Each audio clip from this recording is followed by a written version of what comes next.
सोमनाथाय नमः। ॐ मल्लिकार्जुनाय नमः।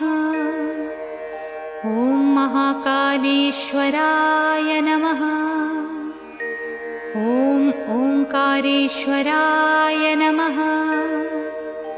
ॐ वैद्यनाथाय नमः। ॐ भीमशंकराय नमः।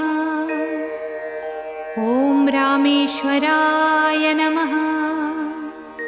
ॐ नागेश्वराय नमः।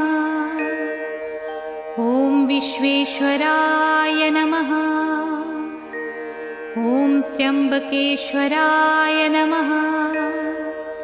ॐ केदारेश्वराय नमः। ॐ भुस्मेश्वराय नमः।